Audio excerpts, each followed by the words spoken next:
오늘 우리가 읽은 말씀 누가복음 17장 11절에서 19절 말씀을 통하여서 그 아홉은 어디 있느냐라는 제목으로 하나님의 은혜를 받겠습니다. 하나님은 사랑이십니다. 언제나 강조하지만 하나님은 사랑이십니다. 근데 하나님을 본 사람이 없어요. 그러나 하나님을 본 사람이 없지만 하나님의 사랑은 우리에게 베풀어 주시고 인도하시고 함께 하십니다. 그래서 하나님의 사랑을 느끼고 체험하고 아는 사람은 그 하나님의 사랑을 의심하지 않아요. 여러분, 우리가 보이는 것만이 다가 아니라 보이지 않는 것들이 존재합니다. 여러분, 바람이 눈에 보이지 않아요. 그래도 여러분, 바람이 존재해요. 자연 바람도 있고 이런 인공 바람도 있어요. 어떤 바람은 시원한 바람, 어떤 바람은 따뜻한 바람, 어떤 바람은 차가운 바람, 어떤 바람은 뜨거운 바람. 이렇게 여러분 다 존재하고 있어요. 그리고 또 공기도 그렇습니다.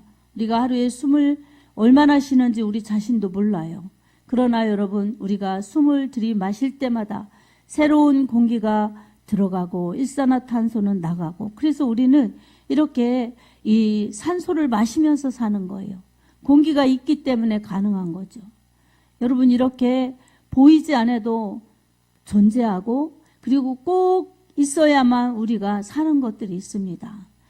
공기가 있어야 우리가 살듯이 여러분, 우리에게 보이는 것, 잠깐인 것만이 아니라 또 안 보이는 것도 그리고 영원한 것도 존재합니다. 특별히 우리 하나님의 사랑은 우리 눈에 보이지 않아도 하나님의 사랑이 있습니다. 아멘. 하나님의 사랑을 체험하면 여러분, 그 사람에게는 하나님의 능력이 나타납니다. 그리고 하나님의 어떠한 사랑으로 우리를 사랑하시는지 그리고 어떻게 인도하시는지를 여러분, 사랑과 능력이 하나님의 일하시는 방법으로 나타납니다. 그래서 여러분, 우리가 하나님을 체험하고 이런 모든 것은 예수님을 믿을 때, 성령을 받았을 때 가능합니다. 그래서 우린 매일매일 살아가면서 밥만 먹고 사는 것이 아니라 하나님의 은혜로, 하나님의 말씀 먹고 살아야 영적으로 사는 것이고 영적으로 건강한 것입니다. 그리고 하나님의 말씀을 적용하고 순종하고 실천할 때마다 하나님이 우리에게 하나님이 기뻐하시고 영광 받으시면서 은혜와 사랑과 축복을 부어주시기 때문에 우리가 행복한 것입니다. 내 손에 무엇이 주어지지 않아도 믿음의 세계는 하나님의 사랑을 믿고 하나님의 사랑을 누리면서 행복을 느낄 수가 있어요. 여러분, 믿음은 그런 것입니다. 그래서 여러분, 하나님은 이렇게 사랑으로 하나님의 사랑을 받는 자들에게 능력을 나타내십니다.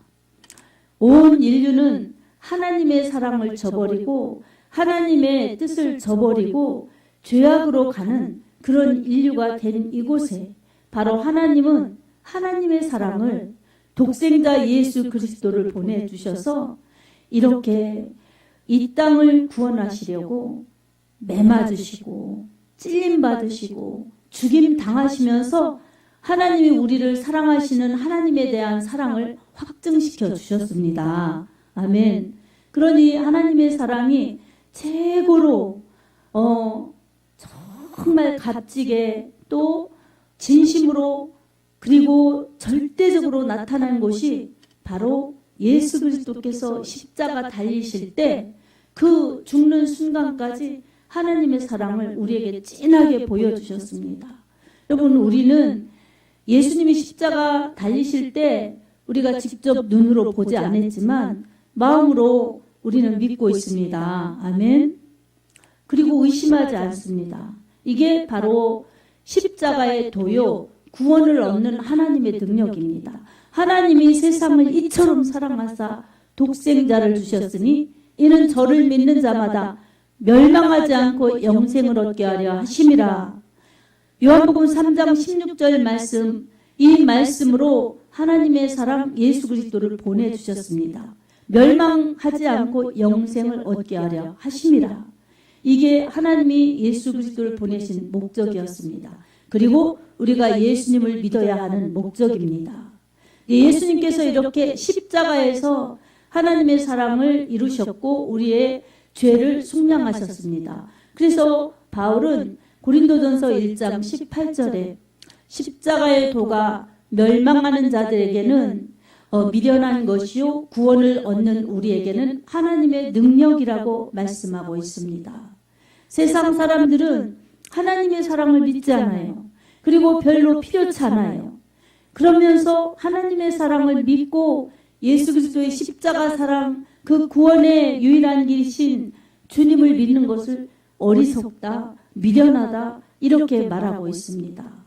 여러분, 어리석은 것, 미련한 것은 성경에서 어떤 사람을 그렇게 지칭하는가?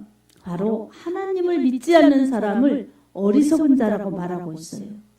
누가복음에서 우리가 전에도 설교 들었지만 여러분, 부자도 하나님을 섬기지 않고 재물에만 관심이 많고 재물만 모아서 그 곳간에 그냥 채우다 보니 너무너무 잘 되어서 곳간이 부족할 때 너무 곳간이 부족해서 어떡하나, 다시 더 큰 곳간을 지어야겠다 이렇게 심중에 생각하고 계획할 때 하나님께서 그를 향하여 이렇게 말씀하셨어요.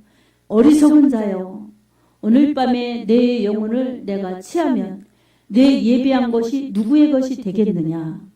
이처럼 하나님을 섬기지 않고 하나님을 외면하며 자기의 목적과 자기의 부와 자기의 그러한 육체 소욕을 위해 사는 사람들이 하나님이 보실 때는 어리석은 사람들입니다. 아멘. 하나님이 어리석다고 하면 여러분, 그 사람들은 정말 어리석은 사람들이에요. 어떻게 해볼 수 없는 사람들이죠. 지혜로운 사람들은 하나님을 경외하는 사람들이에요. 그래서 지혜의 근본은 여호와를 경외함에 있다고 잠언서에도 말씀하고 있어요. 하나님을 경외할 줄 아는 그런 마음, 그리고 그러한 방법, 그러한 삶이 지혜자의 삶입니다. 아멘. 그러니 여러분, 우리 하나님을 사모하고 하나님의 사랑을 알고 싶어하고 하나님의 그 은혜를 받고 싶어하면 여러분, 하나님은 만나주십니다. 그리고 은혜와 사랑을 아낌없이 주십니다. 이런 하나님의 사랑은 하나님의 능력으로 나타날 때도 많습니다. 특별히 몸이 아프고 마음이 아프고 괴로운 일을 당했을 때도 여러분, 하나님은 하나님을 찾는 자를 외면하지 않으십니다. 여러분, 몸이 아픈 사람을 위해서도 주님은 대신 그 채찍에 맞으심으로써 이 질병을 담당하셨습니다. 그가 채찍에 맞음으로 우리가 나음을 입었도다 라고 이사야서 53장 이렇게 5절에 말씀하고 있습니다. 그러니 예수님이 우리를 대신해서 매맞으셔서 고통받으셔서 우리를 건강하게 해주실 수 있도록 그렇게 대신 이 질병을 담당하셨다는 것을 여러분 믿으시기 바랍니다. 여러분, 이 요한복음 1장 4절에도 보면 그 안에 생명이 있으니 이 생명은 사람들의 빛이라 이렇게 말씀하고 있습니다. 예수님은 생명이십니다. 그리고 예수님이 비춰지는 곳에는 사람들에게 생명을 얻는 것입니다. 예수님이 심령에 들어가면 그 사람은 살아나는 거예요. 예수님의 말씀이 들어가면 그 사람은 살아나는 것입니다. 어둠의 죄의 죽음의 멸망에서 해방되어 자유를 얻게 되는 것입니다.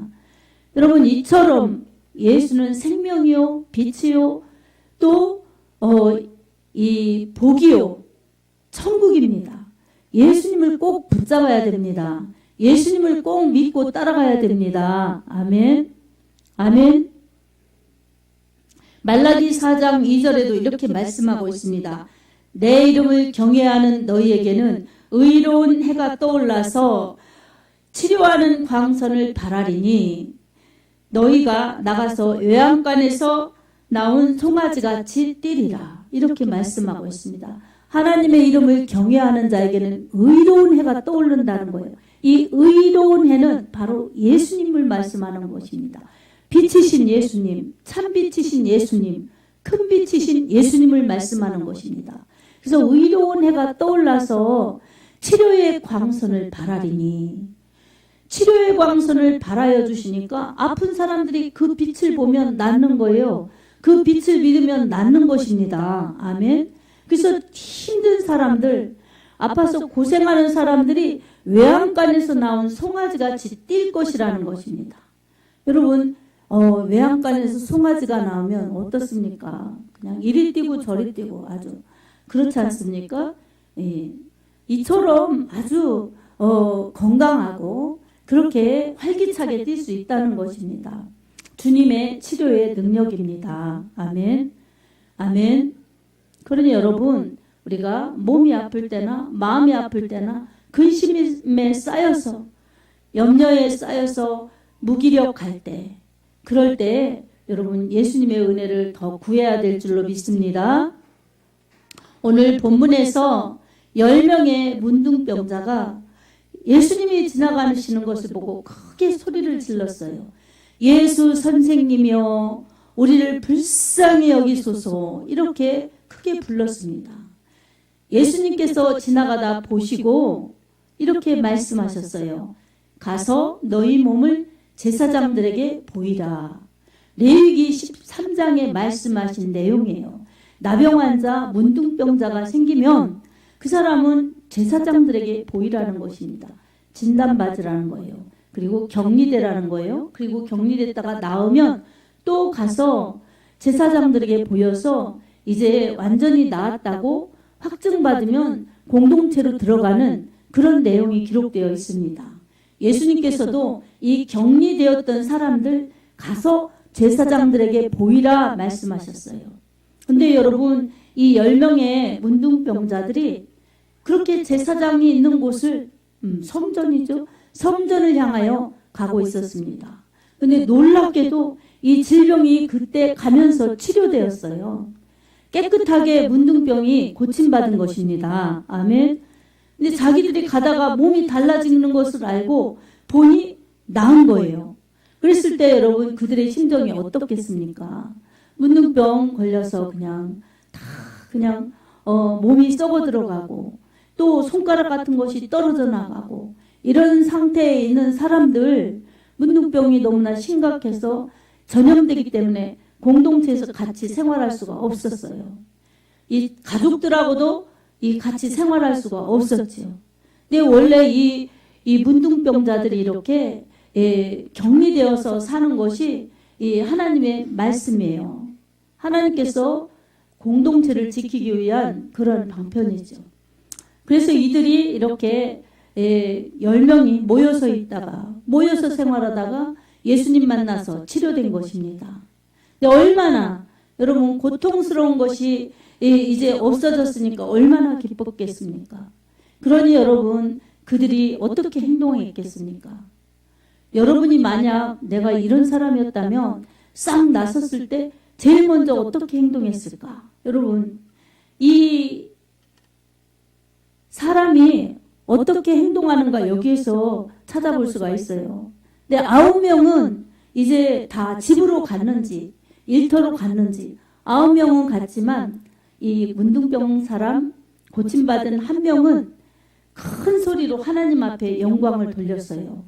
그리고 예수님께 와서 엎드려 절하면서 감사를 표현했습니다. 아멘. 여러분, 이렇게 10명이 있었지만 9명은 각기 자기 길로 갔지만 단 1명이 예수님께 다시 돌아와서 감사를 하였습니다. 이 내용을 통해서 예수님은 우리에게 주시는 교훈이 있어요.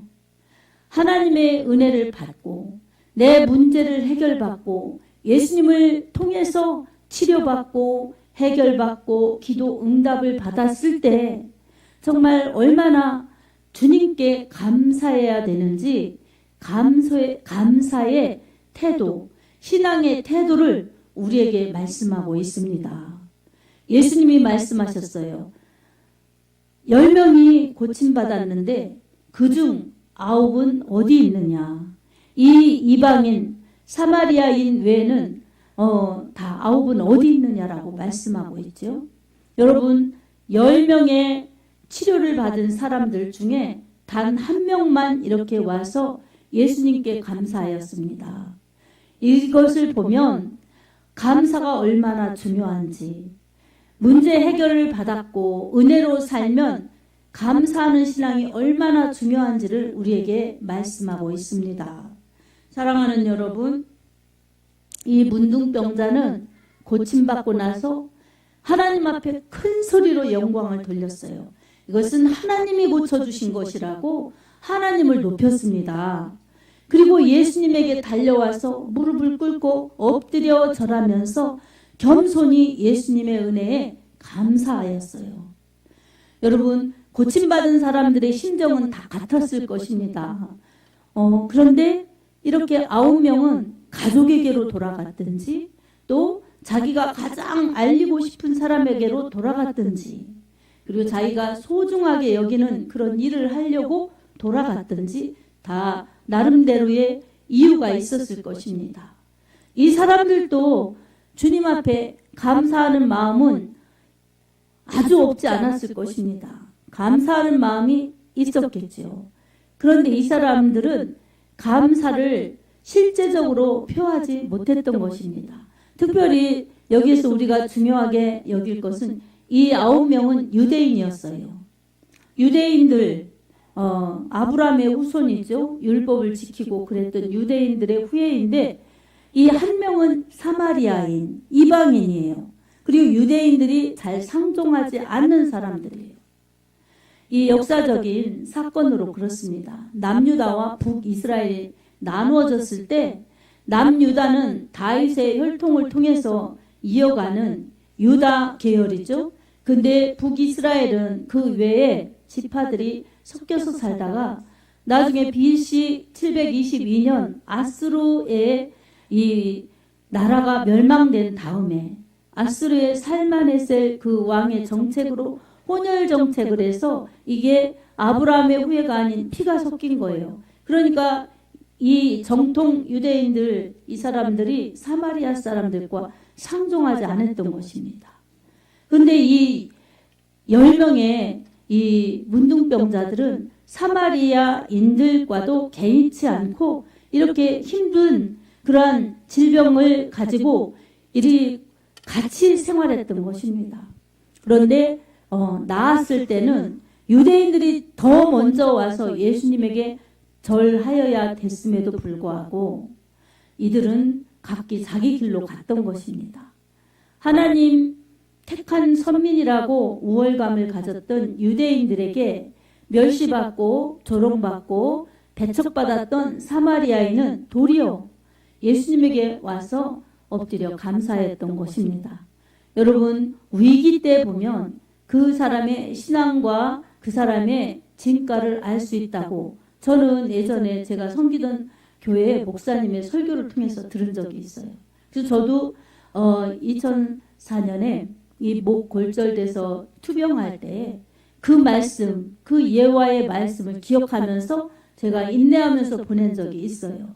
그처럼 어려울 때 해결받으면 감사가 되죠. 근데 그 감사를 하나님께 영광을 돌리고 주님 은혜라고 고백하는 것이 바른 신앙입니다. 아멘. 우리에게 2023년은 누구에게나 다 주어진 똑같은 365일이었고 하루 24시간씩 주어진 시간이었습니다. 근데 우리에게 이 시간 주시고 삶을 주신 하나님, 그 은혜로 우리는 여기까지 올 수가 있었습니다. 근데 우리가 하나님의 은혜라고 감사하면서 하나님 앞에 영광을 돌리는 사람도 있겠지만 여러분, 그렇지 않고 내가 열심히 살았다.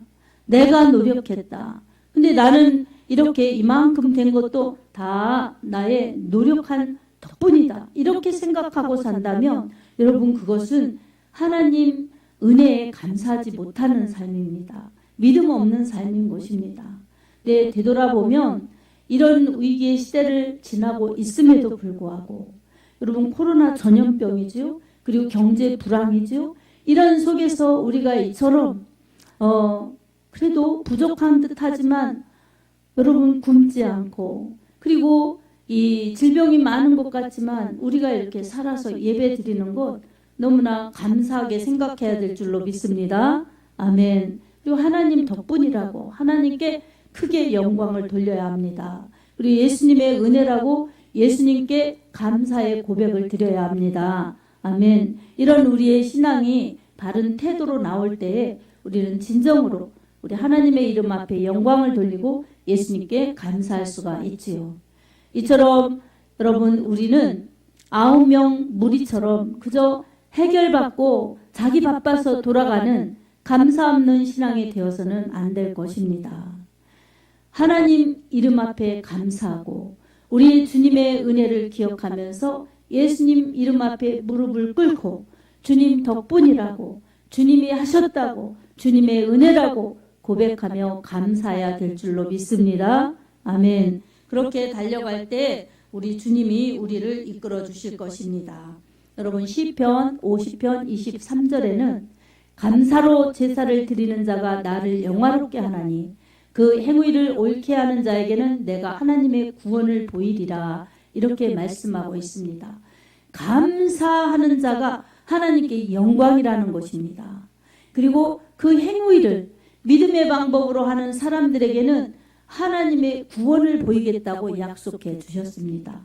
우리가 때로는 아프고 때로는 지치고 때로는 힘들고 때로는 어려운 난관을 만났을 때라도 감사함으로 하나님 앞에 예배드리고, 그리고 언제나 믿음으로 살고자 나의 행실이 주님의 말씀 따라가겠습니다 라는 믿음으로 주님을 기쁘시게 하려고 하면 주님이 우리를 도와주십니다.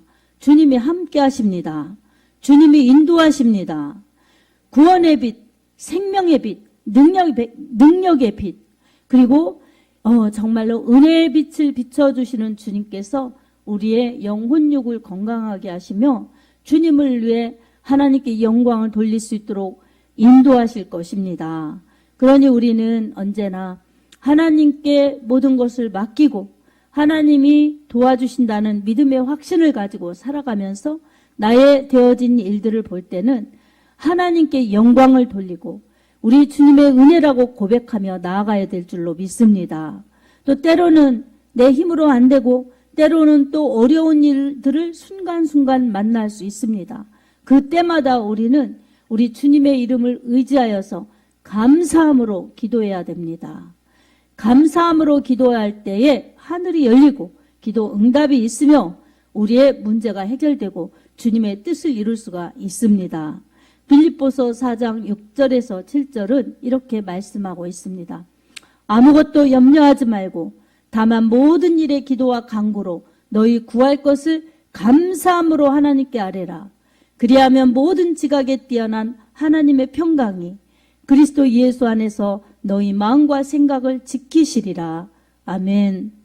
이처럼 우리 주님은 우리를 치료하여 주시고 구원하여 주셨고 인도하여 주십니다. 그리고 문제가 있을 때마다, 어려움이 있을 때마다 감사함으로 신앙생활하면서 기도하는 자에게 그 어떤 것도 우리 주님이 합당하시면 다 응답하여 주십니다.